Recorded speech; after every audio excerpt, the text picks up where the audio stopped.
돈을 금기시하고요, 미국 사람은 성을 금기시한다는 말이 있답니다.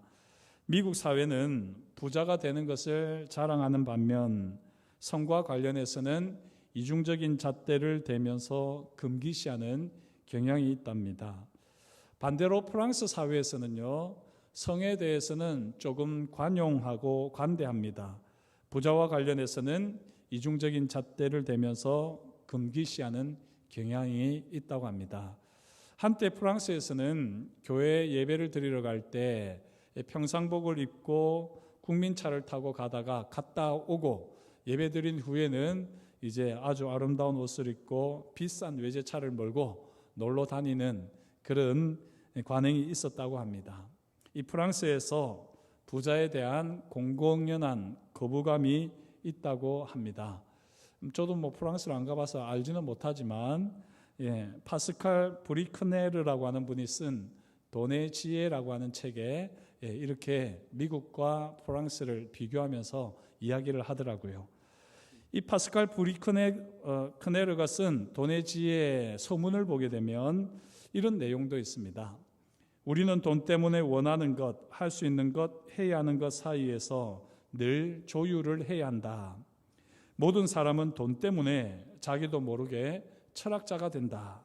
잘 생각한다는 것은 결국 자신을 위해, 남을 위해 잘 쓰는 법을 배우는 것이기도 하다.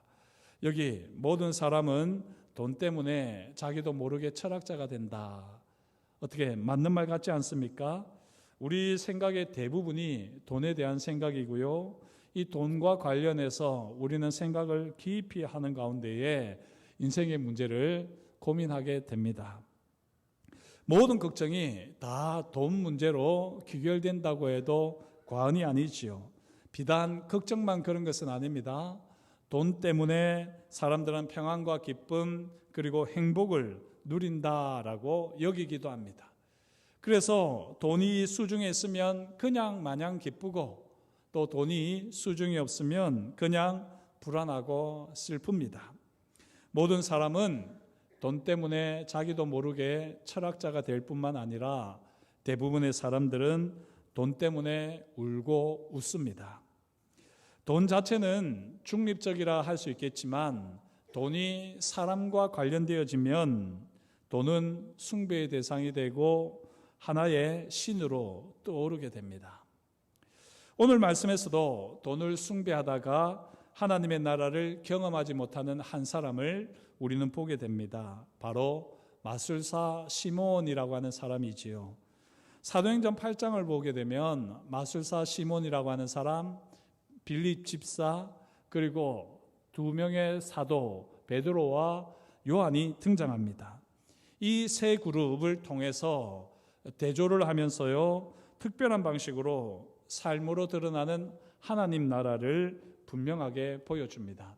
하나님 나라가 어떻게 우리 삶에 드러나느냐, 이것을 말하기는 너무나도 범주가 크기 때문에 어떤 경우에 하나님의 나라가 임하지 못하는지 이 마술사 시몬을 통해서 오늘 말씀에서 분명하게 보여주는 겁니다. 삶으로 십자가를 드러낸 인물이 스데반이었죠. 우리가 지난주에 살폈는데 스데반의 순교를 통해서 이제 예루살렘 교회는 큰 박해를 받게 됩니다. 그 결과 예루살렘 교회는 뿔뿔이 흩어지게 되지요.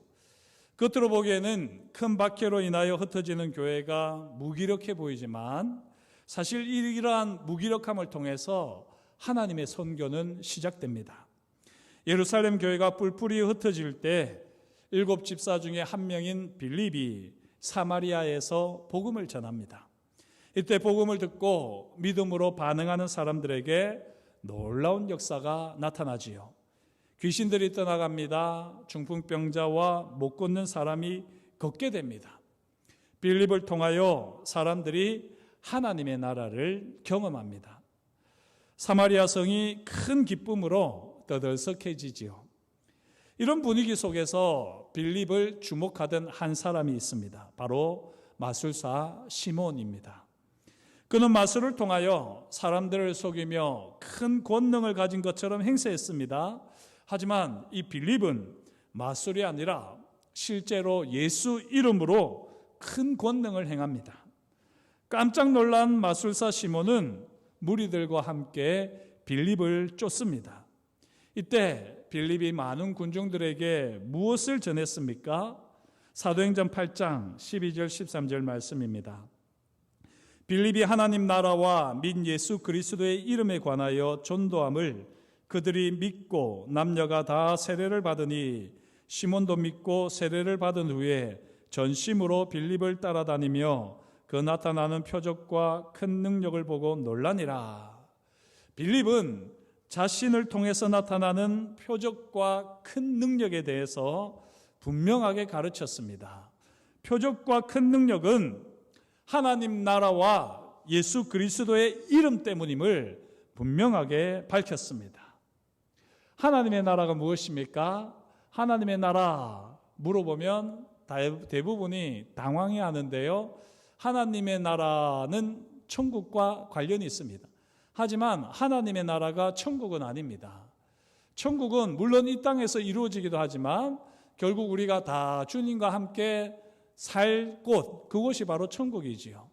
이에 비해서 하나님의 나라는 우리 마음에도, 우리의 가정에도, 우리의 교회에도, 우리의 일터에도, 심지어 우리의 이웃, 지역 사회에도 임할 수 있습니다. 그렇다면 이 하나님의 나라가 무엇입니까? 하나님의 나라는 하나님께서 다스리시는 나라이지요.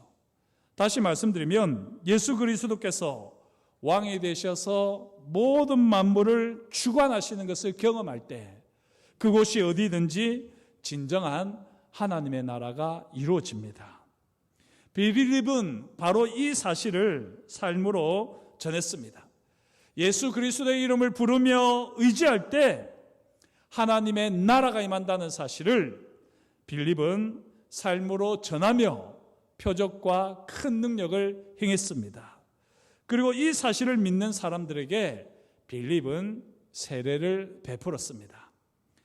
사랑하는 성도 여러분, 빌립처럼 삶으로 하나님의 나라와 예수 그리스도의 이름을 선포하시기를 축복합니다. 우리가 예수님의 이름으로 기도하며 찬양할 때 표적과 큰 권능이 나타나고 예수 그리스도가 다스리시는 경험을 우리는 구체적으로 하게 될 줄 믿습니다. 우리가 정말 주님의 임재를 구하고 주님 앞에 기도하며 찬양할 때 이 놀라운 역사, 하나님의 나라가 임하는 역사가 반드시 있을 줄 믿습니다. 이제 수많은 사람들이 예수 그리스도의 이름을 힘입어 하나님의 나라를 경험합니다. 하지만 이 무리 중에 아직도 하나님의 나라를 경험하지 못하는 사람이 있습니다. 그 사람은 바로 마술사 시몬이지요. 조금 전에 읽은 사도행전 8장 13절을 다시 한번 보십시오. 시몬도 믿고 세례를 받은 후에 전심으로 빌립을 따라다니며 그 나타나는 표적과 큰 능력을 보고 놀라니라. 시몬이 하나님의 나라와 예수 그리스도의 이름을 믿고 세례를 받았습니다. 그렇다면 시몬이 전심으로 따라야 할 분은 누구입니까? 누구의 이름으로 세례를 받았습니까? 그리고 무엇을 믿었습니까? 시몬이 예수 그리스도를 믿고 그 이름으로 하나님의 나라가 임하는 것을 믿었다면, 그 믿음의 고백으로 세례를 받았다면 시몬이 전심으로 따라야 할 분은 바로 예수 그리스도십니다. 하나님 나라를 다스리시는 진정한 왕이신 예수 그리스도를 따라야지요. 하지만 오늘 말씀을 보게 되면 마술사 시몬은 예수 그리스도가 아니라 빌립을 전심으로 따릅니다. 그러면서 빌립이 행하는 표적과 큰 능력을 보고 놀랍니다. 이 말씀은 맥락상 보게 되면 이 마술사 시몬을 칭찬하는 말이 아니라 마술사 시몬을 향한 안타까움의 표현입니다. 예수 그리스도를 주로 왕으로 모시지 않기에 나타나는 표적과 능력을 보고 놀라는 겁니다. 만약에 예수 그리스도를 주로 왕으로 모시고 있으면 왕이신 예수 그리스도께서 삶의 자리에서 모든 일들을 다스리실진데 하나님께서, 주님께서 얼마나 많은 능력을 행하실까? 그렇기에 그 표적이나 큰 능력으로 놀랄 일이 아닌 것이죠. 하지만 마술사 시몬은 예수 그리스도를 왕으로 주로 모시지 않기에 나타나는 표적과 능력에 깜짝 놀라는 것입니다. 마술사 시몬은 아직까지 하나님 나라에 속한 하나님의 백성이 아닙니다. 마술사 시몬을 움직이는 것은 왕이신 예수님이 아니라 바로 표적과 큰 능력입니다. 마술사 시몬은 아직 하나님의 나라를 경험하지 못했고 하나님 나라에서 너무 멀기만 합니다. 이런 마술사 시몬에게 어떤 일이 발생합니까? 예루살렘에서 온 사도 베드로와 요한이 놀라운 일을 행합니다. 그리고 이 놀라운 일을 통해서 이 마술사 시몬은 하나님의 나라를 다시 한번 새롭게 경험합니다. 빌립이 큰 능력과 표적을 행하였지만, 빌립이 세례를 베풀었지만 아직까지 성령께서 임하시는 것을 이 사마리아는 경험하지 못했습니다. 8장 16절에 분명하게 말씀하지요. 이렇게 성령께서 임하시는 것을 경험하지 못한 사마리아 성, 이 마술사 시몬 같은 경우에도 하나님의 나라를 제대로 경험하지 못했습니다. 하지만 이 베드로와 요한이 안수를 하게 되었을 때 사람들이 성령을 받습니다. 사도들의 안수로 사람들이 성령을 받는 것이 얼마나 매력적이었든지 마술사 시몬이 돈을 척 내놓으면서 제게도 이 권능을 주십시오 라고 부탁을 하지요. 마술사 시몬이 보기에 사도들의 안수로 사람들이 성령을 받는 것은 빌립이 행한 표적과 큰 능력보다도 훨씬 더 매력적이었던 일입니다. 그래서 그는 돈을 가지고 이 안수를 하면 성령이 임하시는 이 능력을 사려고 했던 것입니다. 하나님의 나라의 경험이 무엇이었습니까? 하나님 나라의 경험은 하나님께서 다스리시는 경험입니다. 안수를 하게 될 때에 하나님의 나라가 임하는 겁니다. 부활의 주 예수님께서 만왕의 왕이 되셔서 지금 이곳에 함께 하시며 나를 다스리신다는 경험이 성령이 임하실 때 강력하게 나타났습니다. 성령이 임한 사람들은 예수 그리스도께서 다스리심을 경험하며 한없는 평안과 안식을 누립니다. 성령이 임한 사람들은 주님의 임재 안에서 참 자유를 누리며 기뻐합니다. 마술사 시몬이 바로 이것을 목격한 것입니다. 그리고는 두 사도에게 돈을 주면서 부탁을 했던 것이죠. 사도행전 8장 19절입니다. 이르되 이 권능을 내게도 주어 누구든지 내가 안수하는 사람은 성령을 받게 하여 주소서. 이 말씀은 단순히 성령을 받는 것을 사모하는 것이 아닙니다. 마술사 시몬은 지금 돈을 주어서 나도 이 권능을 가져서 내가 누구든지 안수하면 성령을 받게 해달라라고 지금 부탁을 하는 겁니다. 지금 이 마술사 시몬은 권능으로 돈을 살 수 있다고 생각합니다.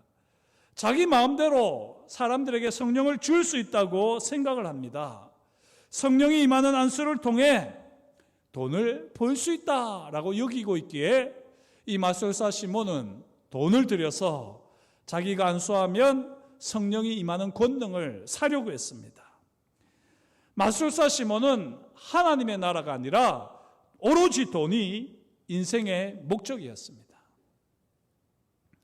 이런 마술사 시몬을 향하여 베드로는 5가지로 책망을 합니다.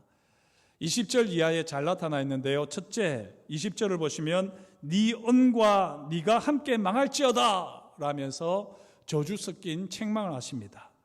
21절 두 번째, 내 마음이 바르지 못하니 이 도에는 내가 관계도 없고 분깃될 것도 없느니라. 하나님 나라와 예수 그리스도 이름에 관한 도에는 네가 관계도 없고 분깃될 것도 없다는 것입니다. 세 번째, 22절을 보면 너의 이 악함을 회개하고 주께 기도하라. 네 번째, 다섯 번째는 23절에 나오는데요. 너는 악독이 가득하다. 너는 불의의 메인바 되었다. 라면서 베드로는 5가지로 마술사 시몬을 책망했습니다. 이 5가지 책망을 한마디로 요약하면 뭐라고 말할 수 있을까요? 마술사 시몬, 너는 돈을 사랑하기에 하나님 나라에 들어갈 수 없다라는 겁니다. 하나님의 선물인 성령을 받을 수 없으니 하나님 나라에 들어갈 수 없습니다. 왜 성령을 하나님의 선물이 아니라 돈으로 사려고 하니 이 마술사 시몬은 성령을 받을 수 없습니다. 지금 마술사 시몬의 마음에 가득한 것이 무엇입니까? 그것은 바로 돈입니다. 돈으로 뭐든지 다 할 수 있다고 하는 착각과 교만에 사로잡혀 있습니다. 하나님의 선물을 거래 대상으로 여기고요, 돈으로 하나님의 마음도 사려고 합니다. 마술사 시몬은 돈으로 하나님 나라에 들어가려는 사람입니다. 무엇이든지 돈으로 해결하려고 하는 것, 이것이 악함이지요. 돈으로 하나님의 마음까지 좌지우지하려고 하는 것, 이것이 바로 악독함입니다. 하나님의 선물인 성령을 마음대로 부릴 수 있다고 여기는 것, 이것이 불의에 매인 마음입니다. 물론 오늘 말씀에 악함과 악독함과 불의에 매인 마음을 구체적으로 베드로가 말하지는 않습니다. 하지만 전후 맥락을 살펴보게 되면 돈에 붙들려 있고 돈으로 모든 것을 해결하려고 하고 심지어 하나님의 마음까지 돈으로 이리저리 휘두르려고 하고 성령을 마음대로 부릴 수 있다고 여기는 이 모든 것들이 악함이요 악독함이요 불의에 매인 마음이라 베드로는 선포합니다. 마술사 시몬은 빌립을 통해 삶으로 드러나 하나님의 나라를 목격했습니다. 심지어 두 사도의 안수로 말미암아 성령께서 강력하게 임하시는 것을 보면서도 마술사 시몬 자신은 하나님의 나라를 경험하지도 못하고 성령이 임하시는 것을 경험하지도 못합니다. 왜 이런 일이 발생했습니까? 무엇 때문에 마술사 시몬은 하나님의 나라를 경험하지 못하고 성령이 임하시는 것을 경험하지 못합니까? 그의 마음에 세상의 것이 가득하기 때문입니다. 돈, 교만, 악함, 악독, 불의가 가득했습니다. 참 이상합니다. 사람들에게 성령이 임하시는데 그것을 눈앞에서 목격했음에도 불구하고 어떻게 바로 그 자리에 있으면서도 하나님의 나라를 경험할 수 없단 말입니까? 성령이 내게 임하지 않으시면 내 옆에서 하나님의 나라가 아무리 임해도 전혀 경험하지를 못하는 겁니다. 왜 마술사 시몬이 성령이 임하시는 것을 경험하지 못했다고요? 그의 마음에 세상의 것이 가득하기 때문에, 그의 마음에 가득한 세상이 더럽고 추악하기 때문에 성령께서 마술사 시몬의 마음에 임할 수가 없는 겁니다. 마술사 시몬의 마음에 가득한 것은 바로 세상입니다. 그 중에서도 돈이었습니다. 돈이 마술사 시몬의 생각을 사로잡고 있었고, 돈이 마술사 시몬의 마음을 사로잡고 있었고, 돈이 마술사 시몬의 모든 것을 다 사로잡고 있었습니다. 사랑하는 성도 여러분, 우리의 마음은 어떠합니까? 혹시 우리의 마음은 마술사 시몬과 똑같은 상태는 아닙니까? 지금 내 옆에서 하나님의 말씀이 선포되어지고 하나님의 나라가 임하지만 전혀 나와는 아무 상관이 없는 듯 나는 감동도 없고 깨달음도 없고 메마르고 삭막한 시간을 보내고 있지는 않습니까? 내 안에 있는 인간적인 관심들을 다 걷어내야지 됩니다. 내 안에 있는 이 세상에 속한 모든 것들을 걷어내야지 됩니다. 그래야만 성령께서 우리 가운데 임하셔서 하나님 나라를 경험케 하며 하나님 나라 백성답게 하나님 나라를 드러내는 삶을 살게 할 줄 믿습니다. 사랑하는 성도 여러분, 돈 없이 못 살지요. 그렇다고 해서 우리가 돈에 붙들려서 살았어야 되겠습니까? 돈에 대한 생각이 있을 때마다 돈의 주인이 하나님이시다고 고백을 하십시오. 돈에 대한 걱정이 생길 때마다 이 돈의 주인이 하나님이시다고 고백을 하십시오. 모든 일을 계획할 때 돈이 당연히 따라야 되지요. 하지만 그 돈에 대한 생각이 있을 때마다 이 돈의 주인이 하나님이라고 고백을 하십시다. 그럴 때 우리는 하나님의 나라를 경험하고 성령께서 강력하게 우리 가운데 임하시는 것을 경험하게 될 것입니다. 이스라엘에서 실제로 있었던 일이라고 합니다. 이 돈의 지혜라고 하는 책에 나오는 내용인데요. 수업이 끝난 후에 유치원에 있는 아이들을 부모가 데리고 가야지 되는데 이 부모님들이 너무 늦게 오는 겁니다. 그래서 유치원 원장이 화가 나서 공포를 했습니다. 이제부터 수업이 딱 끝나고 10분까지는 봐주지만 10분이 넘어갈 때마다 페널티를 물리겠습니다. 그러면서 10분이 지날 때마다 $10를 받도록 하겠습니다 라고 했습니다. 왜 이렇게 원장이 규칙을 정했습니까? 끝나는 대로 부모들이 와서 빨리 아이들을 데리고 가라고 이런 규칙을 정했습니다. 그런데 어떻게 됐는지 이 규칙을 정하고 나서 사람들이 더 늦게 오는 겁니다. 왜 이런 일이 발생했을까요? 가만히 봤더니 지금까지 사람들이 이 아이가 끝이 나면 빨리 데려다가 베이비시터, 보모에게 맡기고 그리고 또 자기 볼일을 봤던 겁니다. 그런데 이제 이 유치원에서 10분 늦을 때마다 10불씩 받는다고 하니까 그 보모에게 주는 돈보다 이 돈이 더 싸니까 차라리 아예 늦어버리는 겁니다. 그러면서 이 아이에게 올 때 예전에는 미안해하고 고마워하고 감사했는데 이제는 그런 것도 없이 먼저 지갑부터 꺼내고는 지갑에서 돈을 줄 뿐입니다.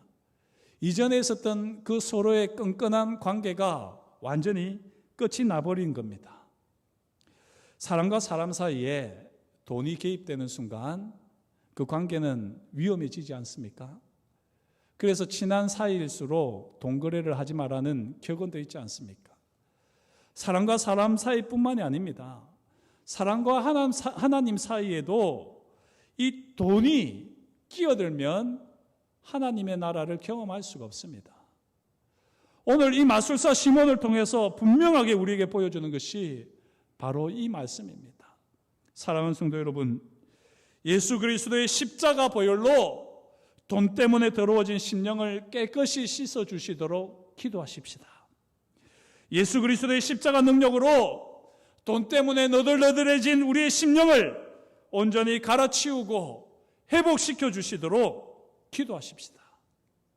우리가 왕이신 예수 그리스도의 이름을 부르며 주님 앞에 나아가 우리 주님께서 우리의 심령을 충만하게 채워주시도록 우리의 삶의 자리 가운데 온전히 임하시도록 그렇게 우리 속에 있는 것들을 정직하게 십자가 앞에 내어놓고 주님을 구하게 될 때 성령께서 우리 가운데 강력하게 임하시면서 주님이 우리를 다스리시는 하나님의 나라를 경험케 되어줄 줄 믿습니다.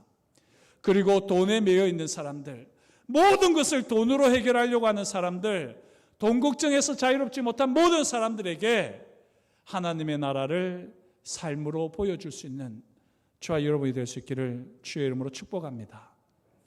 우리 자신이 먼저 돈에 대해서 자유로워야지요. 돈이 필요 없다는 말이 아닙니다. 돈은 반드시 있어야 됩니다. 하지만 돈이 하나님의 자리를 대신해서는 안 되지요. 돈의 주인이 하나님이심을 고백하고 하나님께서 모든 것을 다스리도록 돈 때문에 주님이 다스리시는 것을 경험하지 못하는 일이 없도록 더 철저하게 돈을 주님 앞에 내어 맡기며 돈을 통하여서라도 나를 다스려 주십시오. 이 고백과 함께 하나님의 나라를 풍성히 경험하는 거룩한 예배자 되시기를 주의 이름으로 축복합니다. 기도하겠습니다. 하나님 아버지, 오늘도 주님께서 우리에게 말씀하여 주시니 감사합니다. 이 땅을 살아가면서 돈 없이 어떻게 살겠습니까? 그러나 하나님 아버지, 우리의 생각과 마음을 우리의 모든 의사결정의 중심에는 돈이 있는 것을 보게 됩니다. 하나님, 우리도 모르는 사이에 어느새 우리 삶의 중심에 돈이 자리하고 있으며 하나님을 대신하고 있는 것을 보게 됩니다. 주님, 마술사 시몬과 같은 우리의 생각과 우리의 마음들을 주님 앞에 내어놓사오니 주님께서 친히 우리를 다스려 주시옵소서. 성령께서 우리 가운데 충만하게 임하여 주셔서 이 세상에 속한 것들을 다 씻어내 주옵시고 오직 주님이 다스리시는 하나님의 나라를 경험케 하여 주옵소서. 돈 때문에 깨어진 관계가 있습니까? 돈 때문에 멀어진 관계가 있습니까? 돈 때문에 불편해진 사이가 있습니까? 주님, 다시 한번 주님의 말씀을 따라 돈에 대한 모든 생각들과 마음들을 십자가 앞에 내어놓고 하나님의 영으로 충만하여져서 우리 삶의 자리마다 하나님이 주시는 평강과 자유와 기쁨이 있게 하시며 하나님의 나라를 삶으로 증명해내는 우리 모두가 되게 하여 주옵소서. 그렇게 일하실 하나님을 찬양하오며 예수님의 이름으로 기도드립니다. 아멘.